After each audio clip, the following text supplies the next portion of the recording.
Hello दोस्तों, स्वागत है हमारे यूट्यूब चैनल बिकम टॉपर पर। और हम लोग पढ़ रहे थे अपनी फिजिक्स की क्लास में यूनिट 4 गतिमान आवेश एवं चुंबकत्व। तो इसके 5 लेक्चर्स ऑलरेडी हो चुके हैं इस यूनिट के।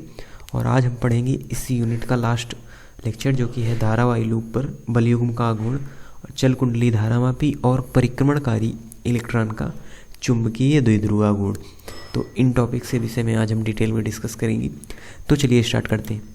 इसमें सबसे पहले हमारा टॉपिक है एक समान चुंबकीय क्षेत्र में धारावाही लूप पर बलयुग्म का आघूर्ण।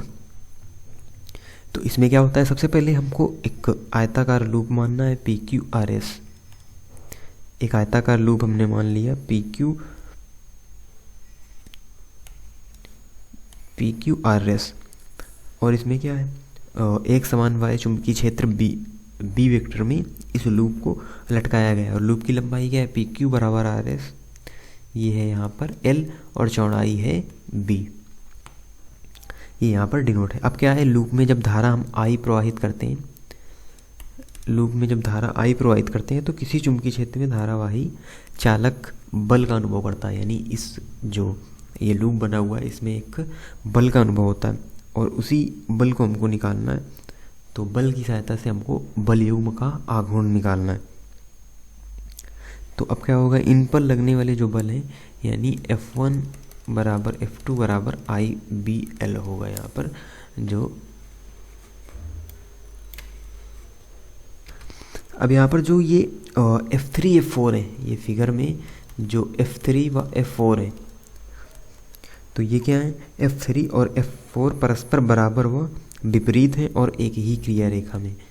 यानी ये बराबर है, विपरीत है और एक ही क्रिया में रेखा में। तो ये एक दूसरे को क्या कर देंगे, ये आपस में एक दूसरे को निरस्त कर देंगे। यानी कि ये बलयुग्म नहीं बनाएंगे। जो F3 F4 बल है यहाँ पर, वो बलयुग्म नहीं बनाते हैं और धारा लूप पर नेट बल शून्य कर देते हैं। लेकिन जो F1 F2 है, उनके कारण बलयुग्म यहाँ पर बनता है। तो उसी बलयुग्म को निकालना है जो F1 F2 से बनता है। तो देखिए यहाँ पर ये वाला जो फिगर है, अब आते हैं इस फिगर में, यानी फिगर 2 में।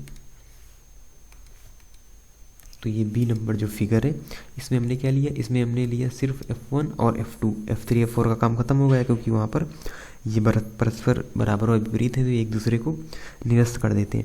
उसके बाद क्या है, यहाँ पर I और ये I, यानी यहाँ पर धारा है, और ये जो बीच में है ये लूप की अक्ष है। तो लूप की अक्ष से ये जो है, ये है B, और यहाँ पर लूप की अक्ष से जो ये चुंबकीय क्षेत्र होगा, इससे ये कोण बनाएगा थीटा। और उसके बाद ये जो नीचे आ गया, ये आएगा B sin थीटा। तो यहाँ से क्या निकालना है हमको, तो यहाँ से हमको निकालना होगा बलयुग्म का आघूर्ण। क्योंकि जो F1 और F2 हैं, ये परस्पर बराबर हैं, समांतर हैं, विपरीत हैं, परंतु इनकी क्रिया रेखाएं अलग अलग हैं। ये आप देख सकते हैं, F3 और F4 एक ही सीध में, यानी एक ही क्रिया रेखा में, जबकि जो F1 F2 हैं वो अलग अलग क्रिया में हैं, परस्पर बराबर हैं, समांतर हैं और विपरीत भी हैं। तो ये क्या करते हैं, ये एक बलयुग्म बनाते हैं, जिसे हम क्या कहते हैं, विक्षेपक बलयुग्म। और इस बलयुग्म के कारण ही लूप दक्षिणावर्त घूमने लगता है। तो इसी बलयुग्म का आघूर्ण हमको यहाँ पर निकालना है, यानी कि हमको टाउ का मान निकालना है। तो टाउ बराबर क्या होता है, इस बलयुग्म का आघूर्ण, टाउ बराबर होगा F1 और F2 कोई भी हम ले सकते हैं, इंटू लंबवत दूरी। तो F1 और F2 का मान IBL into B sin theta, ये हो जाएगी आपकी लंबवत दूरी। और L इंटू B क्या होगा, ये तो होता है, देखिए IB sin थीटा, और क्या कर लेंगे L इंटू B। तो L इंटू B लंबाई इंटू चौड़ाई, ये क्या होता है, ये होता है आयत के क्षेत्रफल के बराबर। यानी L इंटू B क्या होता है, आयत का क्षेत्रफल A होता है। तो L इंटू B की जगह हम A रख देंगे, तो हमारा जो फाइनल फार्मूला है वो बन जाएगा टाउ बराबर IAB sin थीटा। यही है एक समान चुंबकीय क्षेत्र में धारावाही लूप पर लगने वाले बलयुग्म का आघूर्ण। इसका फार्मूला हमको मिल गया। और अगर यानी लूप के अक्ष के साथ वो 90 डिग्री का कोण बनाते हैं, तो यही फार्मूला आपका हो जाएगा थीटा बराबर अगर 90 है तो टाउ बराबर IAB। यदि थीटा का मान कितना है, थीटा का मान 90 डिग्री है। तो इस प्रकार से ये छोटा सा डेरिवेशन है जो आपको दो फिगर की सहायता से हमको करना है। तो दो फिगर बनाने हैं, F3 F4 आपस में बराबर है, विपरीत है, एक ही क्रिया रेखा में निरस्त कर देंगे। F1 और F2 एक बलयुग्म आघूर्ण बनाते हैं जिसे विक्षेपक बलयुग्म कहते हैं, और उसी आघूर्ण का मान हमको यहाँ पर निकालना था जो कि हमने निकाल लिया है। अब आगे इसमें टॉपिक है हमारा चल कुंडली गैल्वेनोमीटर, यानी चल कुंडली धारामापी क्या होता है इसके बारे में पढ़ेंगे। फिर इसके जो पार्ट हैं अमीटर वोल्ट मीटर उसके बारे में पढ़ेंगे। तो चल कुंडली धारामापी क्या है, तो गैल्वेनोमीटर का यूज़ हम कई प्रकार से कर सकते हैं, यानी इसका उपयोग एक संसूचक के रूप में भी किया जाता है। यानी चल कुंडली गैल्वेनोमीटर का जो प्रयोग है वो संसूचक के रूप में भी किया जाता है। क्या ज्ञात करने के लिए, परिपथ में कोई विद्युत धारा प्रवाहित हो रही है या नहीं ये ज्ञात करने के लिए। और अब आपको याद होगा कि जब हमने इलेक्ट्रिसिटी वाली यूनिट पढ़ी थी तो वहाँ पर हमने पढ़ा था व्हीटस्टोन सेतु। तो व्हीटस्टोन सेतु में भी हमने गैल्वेनोमीटर का उपयोग किया था, इसे G से डिनोट किया जाता है। तो गैल्वेनोमीटर का उपयोग हमने वहाँ पर व्हीटस्टोन सेतु व्यवस्था में किया था, किसके रूप में, एक संसूचक के रूप में। और जब गैल्वेनोमीटर का उपयोग संसूचक के रूप में किया जाता है तो इसका जो संकेतक होता है वो साम्यावस्था शून्य विक्षेप स्थिति, यानी कि कुंडली में कोई विद्युत धारा प्रवाहित नहीं होती, पैमाने के मध्य में होता है। और जिस प्रकार की जो प्रवाहित विद्युत धारा है उसके अनुसार ही वो जो गैल्वेनोमीटर का संकेतक है विद्युत धारा की दिशा के अनुरूप बाएं या दाएं विक्षेपित हो जाता है। तो इसका यूज़ क्या किया जाता है, व्हीटस्टोन सेतु में किया जाता है संसूचक के रूप में। लेकिन गैल्वेनोमीटर का उपयोग परिपथ में प्रवाहित विद्युत धारा को मापने के लिए एमीटर की तरह नहीं किया जा सकता, अमीटर की तरह नहीं किया जाता। इसको अमीटर में परिवर्तित किया जाता है। जो अमीटर है वोल्ट मीटर है वो इसी के पार्ट है, यानी चल कुंडली गैल्वेनोमीटर के ही पार्ट है, लेकिन उसका उपयोग अमीटर की तरह नहीं किया जा सकता। पहले इसको अमीटर में चेंज किया जाता है, वहाँ पर शंट का उपयोग करके, जो एक प्रकार का वायर होता है। और क्यों नहीं प्रयोग किया जा सकता, क्योंकि इसका जो यानी कि गैल्वेनोमीटर क्या होता है, ये अत्यंत सुग्राही होता है और यह माइक्रो एम्पियर कोटि की विद्युत धारा के लिए पूर्ण पैमाना विक्षेप देती है।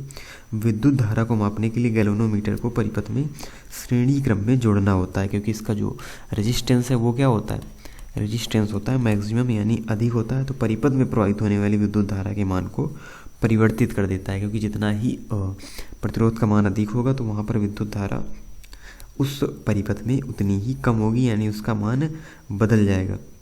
और इसे ही दूर करने के लिए एक प्रतिरोध शंट का उपयोग किया जाता है, जिसके बारे में आगे पढ़ेंगे जब हम इस गैल्वेनोमीटर को अमीटर में चेंज करेंगे। तो ये इतना आपको इसके बारे में जानना जरूरी है कि चल कुंडली गैल्वेनोमीटर होता क्या है, इसका उपयोग किस प्रकार से किया जाता है। बाकी हम आगे देखते हैं अमीटर और वोल्टमीटर।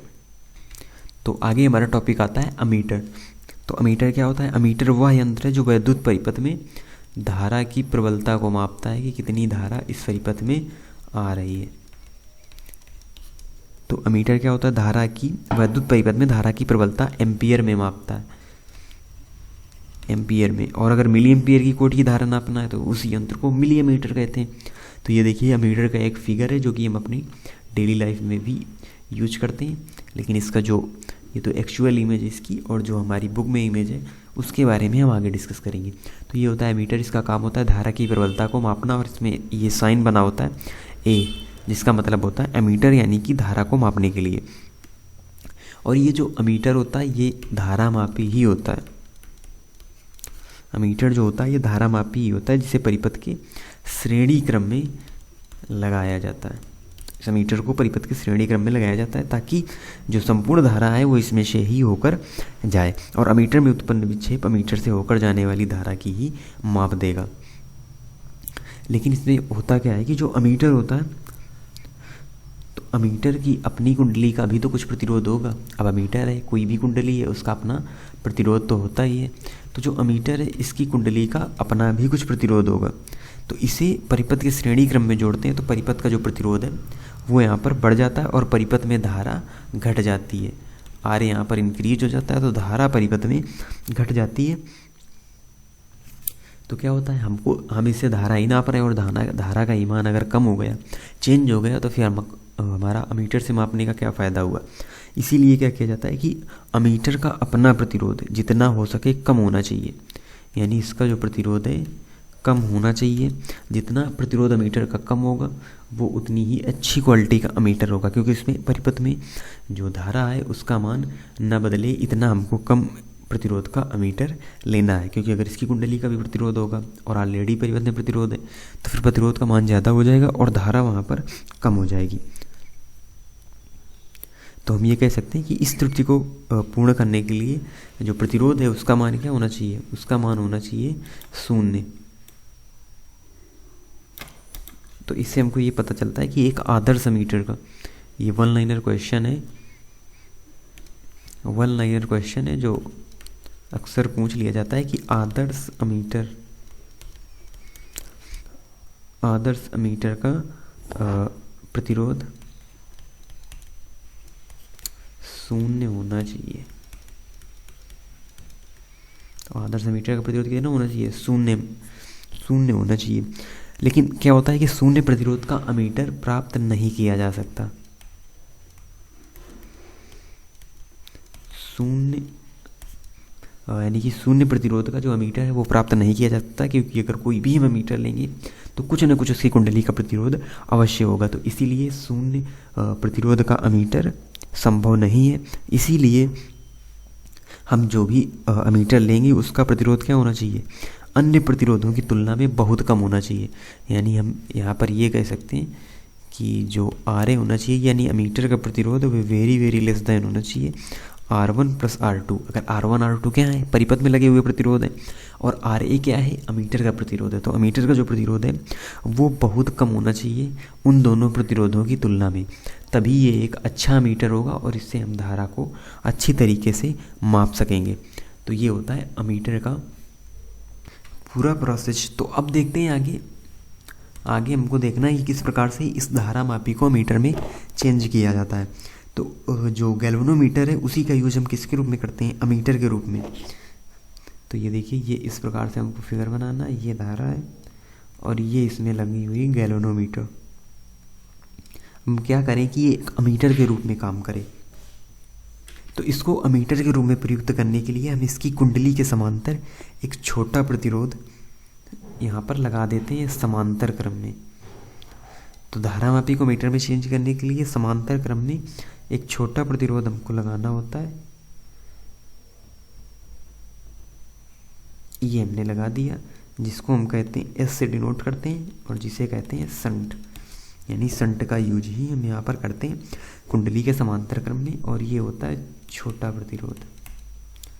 और ये इसमें धारा प्रवाहित हो रही है I। तो इससे क्या होता है, ये जो प्रबंध हमने बनाया है, यानी अब हमने जो गैल्वेनोमीटर है उसको मीटर में चेंज कर दिया। तो इस प्रबंध का क्या होता है, संयुक्त प्रतिरोध धारा मापी की कुंडली तथा संट दोनों के अलग अलग प्रतिरोधों से कम होगा। अतः हम इसे किसी परिपथ में डालते हैं तो परिपथ की धारा में कोई विशेष परिवर्तन नहीं करता, और ये प्रबंध एक अच्छे अमीटर का कार्य करता है। और क्यों करता है, क्योंकि इसे लगाने का एक और फ़ायदा है कि अगर पहले हम इसको ना लगाते तो जो पूरी धारा है वो पूरी धारा मापी से ही होकर जाएगी, और इस दशा में जो धारा मापी द्वारा अधिक से अधिक उतनी धारा नापी जा सकती है जितनी कुंडली में पूरे पैमाने का विक्षेप हो जाए। तो संट लगा दिया तो यहाँ पर क्या हो जाएगी, एक अल्प धारा ही इधर जाएगी, बाकी धारा है वो संट से होकर जाएगी, यानी I - IG धारा संट से होकर जाएगी। तो इससे क्या होगा कि कुंडली का विक्षेप काफ़ी कम हो जाता है। तो परिपथ में पहले से कहीं अधिक धारा होने पर कुंडली में पूरे पैमाने का विक्षेप होता है, यानी अच्छी तरीके से जो संट युक्त धारा मापी है जिसे हम एमीटर कहते हैं, तो वो कहीं अधिक मान की धारा को माप सकता है। यानी अब गैल्वेनोमीटर क्या होता है, अधिक मान की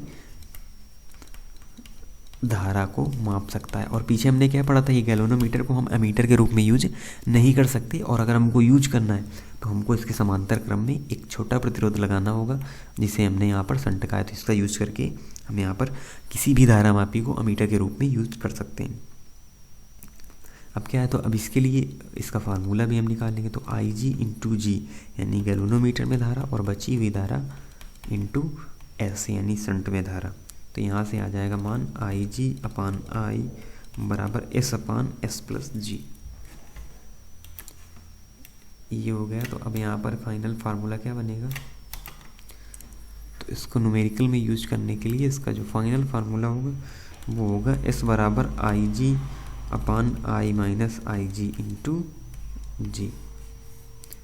तो ये यहाँ पर फार्मूला बना अमीटर का, क्योंकि अमीटर में ही होता है शंट प्रतिरोध और गैल्वेनोमीटर का प्रतिरोध।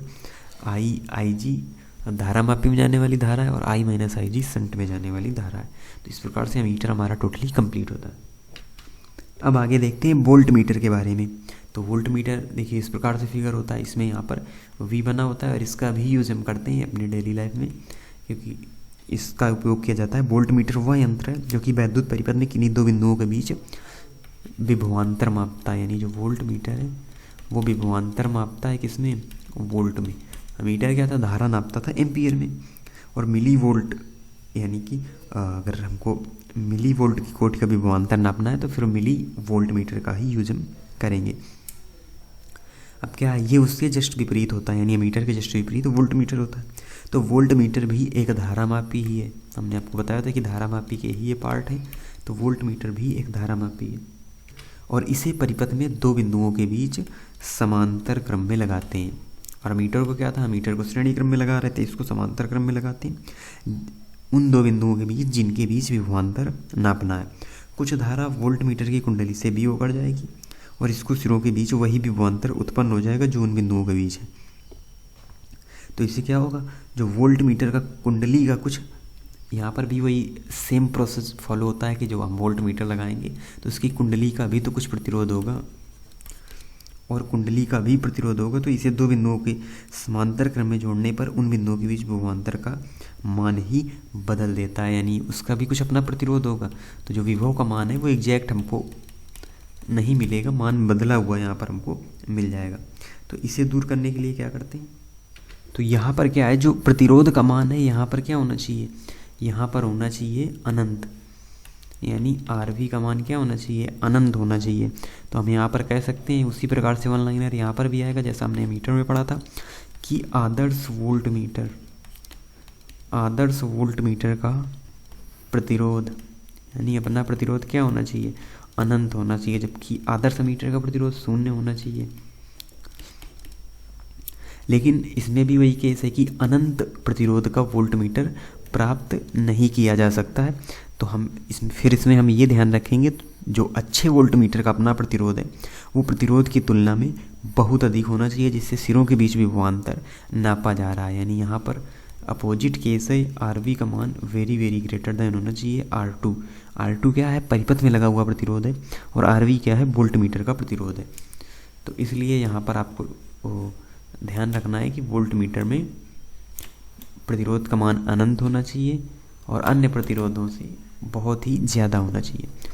अब हम क्या करेंगे, अब हम यहाँ पर देखेंगे कि अगर धारा मापी को वोल्ट मीटर में बदलना है तो हम किस प्रकार से चेंज करेंगे। तो किसी धारा मापी को वोल्ट मीटर के रूप में प्रयुक्त करने के लिए, तो इसमें क्या है, हम धारा मापी को उसमें हमने श्रेणी क्रम में जोड़ा था, इसमें हमको क्या करना है, इसमें हमको इसको जोड़ना है समांतर क्रम में। ये हमने लगा दिया क्या, गैल्वेनोमीटर, और ये साथ में एक और प्रतिरोध लगा हुआ है, और इन दो बिंदुओं A और B के बीच में हमको विभवांतर का मान ज्ञात करना है। तो इसका प्रतिरोध बढ़ाने के लिए हम क्या करेंगे, इसकी कुंडली के श्रेणी क्रम में, वहाँ पर हमने समांतर क्रम में शंट लगाया था, यहाँ पर कुंडली के श्रेणी क्रम में एक अन्य प्रतिरोध, एक उच्च प्रतिरोध जोड़ देंगे। वहाँ पर क्या था, एक छोटा प्रतिरोध हमने जोड़ा था और यहाँ पर एक उच्च प्रतिरोध जोड़ देंगे। तो इस प्रतिरोध का मान वोल्ट मीटर की परास पर डिपेंड करेगा। और कुंडली का जो प्रतिरोध है वो यहाँ पर है G, कुंडली का प्रतिरोध है G, और जो दो बिंदु हैं यानी A और B के बीच जब हम जोड़ेंगे तो इसमें धारा क्या होगी, IG प्रवाहित होगी, यहाँ पर धारा IG प्रवाहित होगी। तो इसके लिए फार्मूला बन जाएगा V बराबर IG/R+G। तो यहाँ से जो फाइनल फार्मूला आएगा वो आएगा हमारा R बराबर V/IG-G। G होगा गैल्वेनोमीटर का प्रतिरोध, V वोल्ट मीटर, और R उस परिपथ का प्रतिरोध, IG उसमें बहने वाली धारा का मान होगा। तो इस प्रकार से जो हमारा वोल्ट मीटर है वो भी पूरी तरीके से कंप्लीट होता है। अब इसमें हमारा एक लास्ट टॉपिक बचता है जो कि है परमाणु में परिक्रमण करने वाले इलेक्ट्रॉन का चुंबकीय द्विध्रुव आघूर्ण। तो इसको निकालने के लिए क्या करेंगे, तो हमें यहाँ पर परमाणु मानेंगे, यानी एक परमाणु में एक इलेक्ट्रॉन नाभिक n के परिता r त्रिज्या के वृत्ताकार पथ में। इसको फिगर के माध्यम से भी देख लेते हैं। ये देखिए, ये है n और ये है j वेक्टर, नीचे है m वेक्टर। यहाँ पर r त्रिज्या है, तो r त्रिज्या के वृत्ताकार पथ में v वेग से, r त्रिज्या इलेक्ट्रॉन है और ये चल रहा है किस वेग से, v वेग से। तो अब यहाँ पर क्या करेंगे, तो जो तुल्य वैद्युत धारा होगी यानी Q बराबर IT होता है वैसे, तो यहाँ पर T क्या लेंगे, आवर्तकाल, और Q की जगह हम लेंगे इलेक्ट्रॉन का आवेश। तो यहाँ से I आ जाएगा E/T। तो ये हो गया क्या, आवर्तकाल, और E हो गया यहाँ पर इलेक्ट्रॉन का आवेश। तो I बराबर E/T आ गया। अब E इलेक्ट्रॉन का आवेश, T परिक्रमण काल है, तो परिक्रमण काल का फॉर्मूला क्या होता है, 2πr/v, यानी उसकी परिधि अपान वेग। तो ये हो गया आवर्तकाल का फॉर्मूला। अब इसी T का मान हमको रख देना है कहाँ पर, ऊपर I बराबर E/2IR इंटू v। तो यहाँ से हमको आ जाएगा EV/2πr मिल गया। अब क्या है, इलेक्ट्रॉन की जो कक्षा है यानी धारा लूप है उसका क्षेत्रफल क्या होगा, तो A बराबर ये होगा πr²। अब इलेक्ट्रॉन के कारण यानी कक्षीय इलेक्ट्रॉन के कारण जो चुंबकीय द्विध्रुव आघूर्ण होगा m बराबर IA। अब m बराबर IA होगा तो दोनों का मान हमको यहाँ पर इसमें रखना है, यानी I और A का मान रखना है। तो जब हम मान रखेंगे यहाँ पर तो ये हो जाएगा m बराबर, और I का मान है यहाँ पर EV/2πr into IA, sorry IA नहीं, यहाँ पर होगा πr² जो कि उसका क्षेत्रफल है। तो 1πr से πr कट गया, तो यहाँ पर क्या बचेगा, यहाँ पर फार्मूला आएगा हमारा, वो आएगा m बराबर EVr/2। तो ये फाइनल फार्मूला प्राप्त होता है हमको किसके लिए, इलेक्ट्रॉन का चुंबकीय द्विध्रुव आघूर्ण।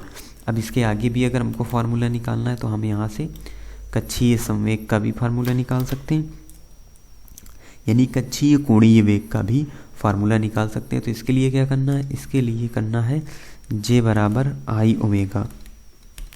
तो I बराबर होता है mr² और ये होता है VR, तो ये हो जाएगा mvr, यानी कि कक्षीय कोणीय संवेग आ गया J बराबर mvr।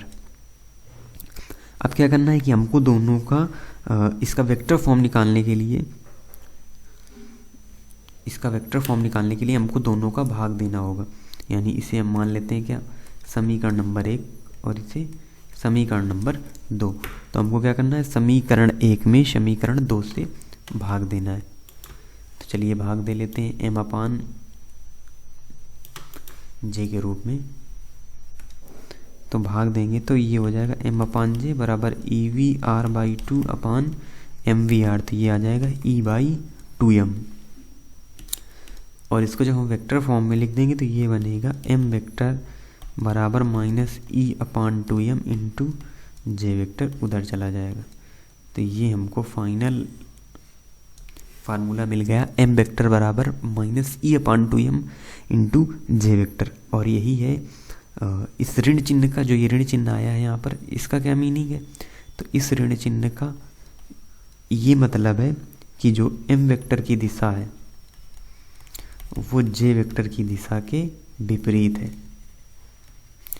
m वेक्टर की दिशा j वेक्टर की दिशा से यहाँ पर विपरीत है। और इलेक्ट्रॉन चुंबकीय गुण का मात्रक क्या होगा, एम्पियर मीटर स्क्वायर। इसके मात्रक के बारे में देख लेते हैं, एम्पियर मीटर स्क्वायर और जूल प्रति टेस्ला। तो ये यहाँ पर इसका मात्रक होगा। तो इस प्रकार से जो पूरे टॉपिक से हमारे इस यूनिट 4 के वो पूरी तरीके से कंप्लीट हो चुके हैं। अब हम अगली क्लास में नई यूनिट स्टार्ट करेंगे जो कि होगी यूनिट 5, इसके आगे वाली जो यूनिट है। तो आप इसी तरीके से पढ़ते रहिए। मिलते हैं आपसे एक नए वीडियो में, तब तक के लिए धन्यवाद।